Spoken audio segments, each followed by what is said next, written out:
날씨가 시원해서 너무 좋아요. 지금 지난주에 덥다고 막 그랬었는데 오늘 무지하게 시원해서 오늘 여기도 조금은 시원한 것 같아요. 오늘 말씀이 원래 15절까지예요. 근데 읽는 사람이 너무 부담스러울까봐 줄여서 2절까지만 한번 읽어봤어요. 네, 오늘 말씀은 15절까지 나눌 건데 오늘 말씀이 나누기 전에 제가 성경을 읽는데 굉장히 마음에 이렇게 콱 꽂히는 성경 구절이 있는 거예요. 어느 날 예수님께서 돌아다닌다는 소문을 사람들이 듣고서는 막 길거리로 사람들이 나와서 예수님 근처로 모였어요. 그래서 예수님이 날 따라오네 하고 어느 빈들에서 설교를 하시는데 너무 오래 하신 거야. 저녁이 돼버렸어요. 그래서 제자들이 예수님한테 조심히 와가지고 선생님 설교를 너무 오래 하신 것 같아요. 이 사람들 지금 배고플 텐데 가가지고 밥이나 좀 사 먹게 하시죠. 이렇게 얘기를 했어요. 근데 예수님께서 그때 제자들한테 하신 말씀이 저는 너무 꽂혔어요. 뭐냐면 너네가 줘라 라고 예수님이 그러시는 거예요. 그때 제자들이 뭐래 그랬냐면 선생님 저희한테 떡 5개랑 물고기 2마리밖에 없는데 여기 지금 얼핏 봐도 남자가 한 5,000명인데 이걸 어떻게 먹여요? 그런 얘기를 했어요. 그랬더니 예수님이 야, 떡 5개랑 물고기 2개 가져와 라고 하시고 축복하신 다음에 나눠줘 이랬더니 5,000명이 그걸로 먹었대요. 어떻게 먹었는지 몰라. 예수님한테 나중에 여러분들이 가서 물어봐요. 예수님 5,000명 어떻게 먹이셨어요? 물어봐. 나는 몰라요. 근데 어쨌든 먹이셨대. 그리고 나서 12광주리가 남았다라고 하는데 사실 전도사님이 처음에 여러분들한테 한 얘기가 있어요. 저는 여러분들이 어떻게 사는지 관심 없어요 라고 했는데 제가 요즘 목사님들 설교를 들으면서 참 마음이 좀 찝찝한 거예요. 뭐였냐면 저도 여러분들한테 세상에 나가서 그리스도인이면 어떻게 살아야 됩니다 얘기를 해줘야 되는 사람이 맞아요. 여러분 세상에 나가서는 이것도 하면 안 되고 이건 해야 되고 그리스도인이면 이거는 조심해야 되고 이렇게 얘기를 해줘야 되는 사람이 맞는데 저는 사실 못해요. 왜냐하면 그런 설교를 하려고 그러면 마음에서부터 이미 와요. 야, 네가 그럴 말할 자격이 있냐? 라는 생각이 딱 들어요. 그래서 그쵸 주님 제가 이런 말할 자격은 없는 사람이죠. 항상 이런 마음 때문에 여러분들한테 그런 설교를 못해요. 사실 제가 너무 죄인이다 보니까 여러분들 같이 착한 사람한테 혹시 나쁜 말 들으면 어떡할까 이런 고민도 있고 내가 조금 더 선한 사람이었으면 좋았을 텐데 라는 생각을 했어요. 그리고 저한테는 두 번째 약점이 있는데 뭐냐면 저는 혼자 있는 걸 무지하게 좋아해요. 어느 정도냐면 예전에 여름방학 때 대학생 때 여름방학 때 혼자 기도원 들어간다고 한 달 동안 핸드폰을 꺼놨었어요. 그 핸드폰 켜지자마자 친구한테 전화가 왔어요. 돌았냐? 라고 전화가 왔어요. 핸드폰을 왜 꺼놔 대체? 이렇게 혼자 있는 걸 좋아하는데 진짜 사람들한테 연락하는 걸 무지하게 안 좋아해요. 그래서 처음에 전도사를 하라 그러는데 보통 우리가 생각하는 전도사님들은 맨날 여러분들한테 관심 주고 연락하고 막 이렇게 해야 되잖아. 근데 나는 그게 너무 어려운 거예요. 여러분들이랑 만나가지고 얘기하는 건 좋아. 근데 막 카톡을 하고 이러라고 하면 너무 힘든 거예요. 근데 어느 날 그 성공에 관해서 막 강연을 하고 다니는 사람이 있어요. 이름은 어려우니까 그냥 패스하고 그 사람이 했던 말 중에 가장 핵심 구절이 뭐냐면 야, 성공하고 싶으면 약점을 보완하지 말고 너 강한 거를 네 장점을 극대화해라 라고 해서 그때부터 저는 그래 나는 어떻게 살아라 이런 설교는 못해요. 야, 친구들끼리 사이좋게 지내라. 사실 여러분들이 나보다 훨씬 그거 잘해요. 왜냐면 나 친구들한테 연락도 안 하고 사는데 여러분들이 훨씬 잘하죠. 친구를 배려해라. 여러분들이 훨씬 잘해요. 나는 친구들한테 배려 말고 나 그냥 혼자 그냥 편하게 지내고 싶은데 여러분들이 훨씬 잘해요. 그래서 내가 잘할 수 있는 건 뭐가 있을까? 라고 했더니 예수님께서 마태복음 말씀을 살짝 찔러주신 거예요. 야, 네가 해라 라고 했는데 똑같았어요. 저도 주님 제가 이거밖에 없는데요. 주님께서 저한테 주신 말씀이 하나밖에 없는데 이거 갖다가 맨날 똑같은 설교할 수 없잖아요. 그랬더니 예수님께서 또 말씀을 저에게 또 깨닫게 하신 거죠. 야, 그거라도 갖고 와. 예수님이 축복기도 하시고 예수님이 나눠주라고 하셨어요. 그래서 만약 여러분들이 설교를 듣고 찬양을 부르면서 기도를 하면서 뭔가 평안해진다 라고 하면 우리 전도사님 설교 잘해가 아니라 오늘 예수님이 여러분들한테 말씀하신 거를 꼭 그렇게 생각을 하면서 오늘 설교를 좀 들어줬으면 좋겠습니다. 오늘의 설교는 이거예요. 또 끝까지 집중 못할 수 있는 친구가 있기 때문에 먼저 결론부터 말합니다. 교회가 세상에서 최후의 보루여야 돼요. 이게 오늘의 결론이에요. 예수님께서 지난주에 서기관 얘기 들었죠? 서기관이라는 그 이름 없는 사람, 무슨 내용인지 몰라도 그 사람 이름이 없죠. 그 사람 직분만 기억해 줬으면 좋겠는데, 서기관이라는 사람이랑 얘기를 하고 나서 성전에 들어가서 기도를 하셨어요. 그 다음에 나오실 때 제자들이 예수님께 물었어요. 예수님, 여기 이 돌 건축 양식 보세요. 진짜 멋있죠? 예수님, 이거 건물 보세요. 이 성전 건물 진짜 멋있죠? 라고 제자들이 얘기를 한 거예요. 이게 그 유대인들한테 프라이드예요. 약간 프라이드인데, 저는 원주 사람이 아니라 수원 사람이에요. 수원 사람이라면 자부심 있는 게 하나 있어요. 수원에는 수원 한가운데 세계문화유산이 있어요.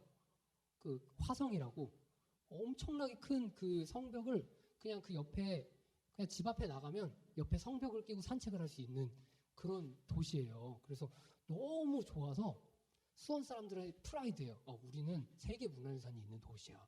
경주 사람들은 경주 가보면 진짜 아무것도 없거든요. 근데 경주 사람들은 프라이드에 막 엄청나요. 왜냐면 이 도시에는 불국사가 있어. 석굴암이 있어. 이러면서 우리는 막 세계문화유산을 지키는 사람들인 것처럼 사실은 자기들이 관리도 안 하면서 자기들은 그런 식으로 생각을 하면서 살아요. 유대인들이 딱 그랬어. 유대인들한테 가장 자부심 있는 건 성전이었어요.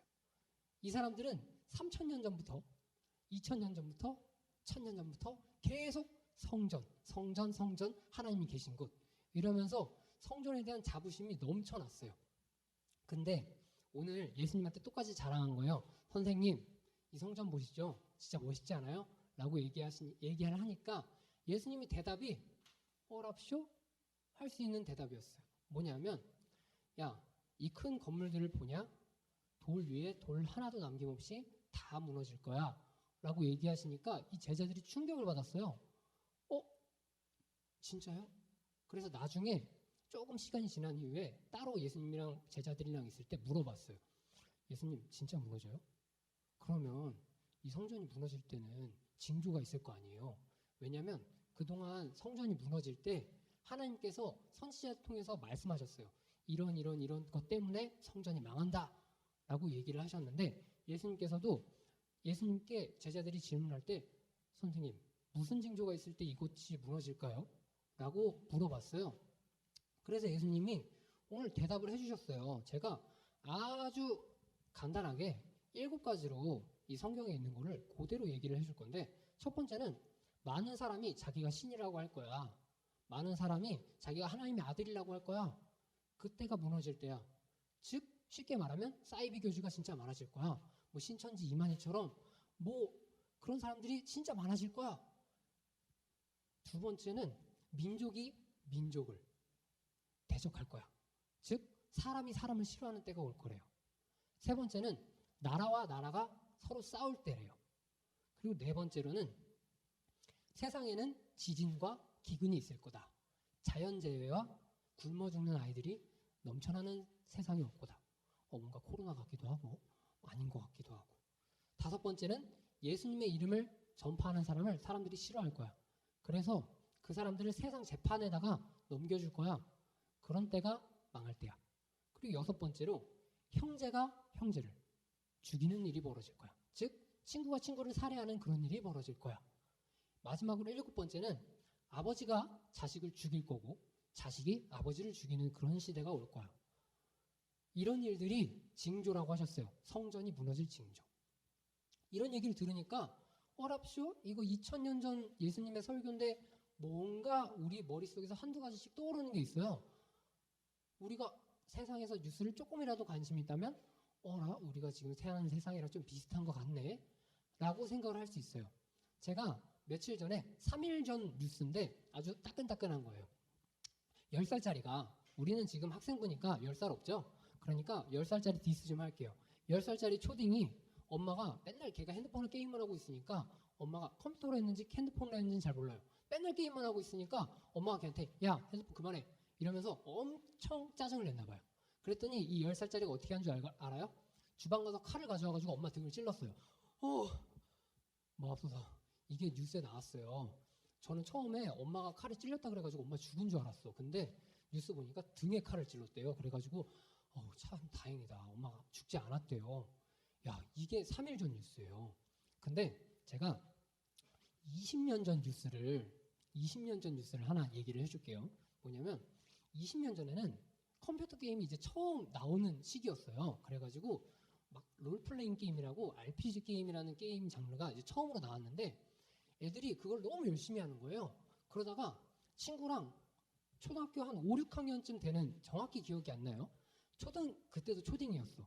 그 초딩끼리 서로 싸움이 난 거예요, 학교에서.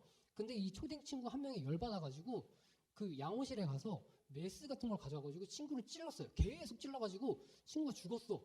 너무 잔인한 뉴스야. 근데 경찰이 이 초딩을 데려가가지고 물어본 거예요. 야, 친구를 왜 찔렀어? 그래서 화가 나서 찔렀대요. 야, 그래도 친구를 찌르면 어떡해? 그랬더니 이 초딩이 친구를 왜 찔렀냐고 그러니까 그 죽으면 부활할 줄 알았대요. 어이구, 맙소사. 게임이랑 현실이랑 분간을 못해가지고 친구를 찔러 죽인 다음에 부활할 줄 알았대. 이게 초등학교 5학년인가 6학년인가가 할 생각이야? 지금은 상상도 여러분들이 못할 생각인데 그때는 그랬대요. 근데 제가 하고자 하는 얘기는 뭐냐면 3일 전에 엄마 찌른 애나 20년 전에 친구 찌른 애나 세상은 똑같아요. 세상은 막 여러분들은 세대가 달라가지고 어른들이랑 공감 못한다 이러는데 똑같아. 그냥 사람의 본성은 똑같아. 그래서 예수님께서 2000년 전에 야 이런 징조가 있으면 망할 거야 라고 하는데 우리가 머릿속에서 마음속에서 뭔가 우리 사는 세계랑 비슷한데? 라는 생각이 들 수밖에 없는 게 사람은 똑같아요. 사람은 똑같아. 근데 예수님께서 오늘 하신 말씀을 우리가 오해하면 안 돼. 뭐냐면 세상은 원래 그래요. 세상은 원래 그런데 예수님께서 지금 뭐에다 대고 망할 거라고 하셨냐면 교회에다 대고 망할 거라고 하신 거예요. 성전에다 대고 이 돌들 다 무너질 거야 라고 하신 거예요. 우리가 이거에 주목해야 돼요. 교회는 지난주에 얘기했죠. 저는 서기관 같은 사람들이 많이 와서 하나님을 사랑하는 사람들이 넘쳐났으면 좋겠다 라고 했어요. 근데 교회에 민족이 민족을 대적하고 친구랑 서로 싸우고 아버지가 자식을 죽이는 사람들이 넘쳐나고 엄마가 자식을 죽이고 자식이 아버지를 죽이고 이런 시대가 되면 교회가 망한다 라고 예수님께서 얘기하신 거예요. 그렇기 때문에 우리는 항상 그런 세상의 생각들을 여기 와가지고 다 털어내고 가야 돼요. 교회는 그런 곳이에요. 우리가 세상에 살잖아요. 한 주간 여러분들이 살면서 그런 뉴스 많이 접하고 그런 세상 친구들이랑 많이 만나고 그러면 저절로 우리 생각에 그런 생각이 막 들어와요. 우리는 그 생각들을 거절할 수 없어. 옆에서 계속 친구들이 막 하면 우리는 안 흔들리는 사람이 이상한 사람이에요. 제가 고등학생 때 여러분들 고등학생 때랑은 조금 다르겠죠. 지금은 좀 나아졌을 거라고 생각을 해요. 저희 반에 남자가 19명이었는데 18명이 담배를 폈어요. 그래서 어디 그 에버랜드 같은데 소풍을 가면 애들이 에버랜드 그 담장 옆에서 집단으로 담배를 피고 있어요. 그러면 나 혼자 멍 쪄가지고 이렇게 쳐다보고 있는 거야. 왜냐면 나 빼고 다 담배 피고 있으니까. 그럼 애들이 일로 오래요. 오래. 그럼 뭐해 혼자서 뭐해. 그래서 그냥 가요. 가서 옆에 있으면 막 콜록콜록 막 처음엔 그러고 있고 그래. 근데 나중에 담배 폈다는 얘기가 아니고 나중에는 그냥 거기 있는 게 자연스러워요. 자연스러워. 우리는 거부를 하는 게 너무 어려워. 우리는 마음으로부터 거부하고 생각으로부터 우리는 그래야지 말아야지 라고 생각을 해도 우리는 행동을 그렇게 해요. 그리고 나서 후회해. 이게 사람들이 죄를 짓는 모습의 원형에 가까운 그런 마음인데 우리가 이런 마음을 털어버릴 수 있는 게 하나밖에 없어요. 예수님께서 너희를 구원하셨다. 이걸 그냥 마음으로부터 받아들이면 전사님, 그걸 어떻게 마음으로부터 저절로 받아들여요? 라고 하는 친구들한테 제가 고민을 해봤어요. 이게 진짜 어떻게 마음에 받아들이게 할 수 있을까라고 생각을 했는데 진짜 어려운 게 하나도 없는 거예요. 어려운 게 하나도 없는 거야. 이번 주에 제가 이제 학생부의 얼굴을 아는 친구가 2명으로 늘었어요. 희수랑 강건이. 이제 강건이까지 얼굴을 알게 됐는데, 강건아, 전도사님 이름 알지? 전도사님 이름은 오은성이에요. 전도사님 이름은 오은성이라는 사람인데, 강건아, 전도사님 이름 오은성인 거 믿어? 그치? 어떻게 믿어? 모르겠지. 그냥 믿는 거지. 내가 오은성이라고 했으니까. 이런 쓸데없는 논쟁이 예수님을 믿는 거랑 똑같은 거예요. 그냥 예수님이 내가 너희를 구원했다. 그럼 믿으면 되는데 안 믿어진대. 그래서 성경에서 구태여 사람들이 이거를 사람들한테 설명하기 위해서 진짜 많은 노력을 했어요. 대제사장들과 장로들과 서기관들, 이 사람들이 정말 많은 노력을 하면서 규칙들도 여러 가지를 만들었어. 여러 가지를 만들었더니 야, 밥 먹기 전에 손 안 씻는 거는 신앙적으로 안 좋은 거야. 이런 규칙까지 만들어냈더니 예수님이 거기다 대고, 야, 너네 그런 규칙으로 진짜 하나님 말씀 좀 더럽히지 말아라. 라고 예수님이 그러셨어요. 복음은 예수님이 지난주에 주신 거 딱 그거 하나만 지켜도 여러분들 평생 신앙생활 하는데 진짜 아무것도 없어요. 뭐냐면 너희는 마음을 다하고 뜻을 다하고 힘을 다하여 너희 하나님 여호와를 사랑하라. 어떻게 사랑해요? 그냥 사랑하면 되지. 뭘 또 어떻게 해. 그런 구태여 설명 같은 거는 이 세상의 악한 마음들이 자꾸 요구를 하는 거예요. 야, 설명해봐.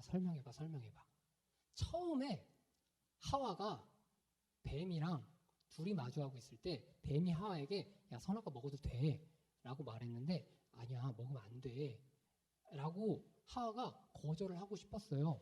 근데 계속해서 야, 그러지 말래? 왜? 이러다 보니까 넘어졌어요. 신앙생활은 복음의 원형만 우리가 확실히 기억하고 있으면 돼요. 예수님께서 너희를 위해서 십자가에 달려 죽으셨다. 그거를 믿는 자들은 구원을 받는다. 근데 못 믿겠으니까 설명 좀 해주세요. 난 못하겠어. 그냥 믿어. 못 믿겠으면 나는 모르겠어.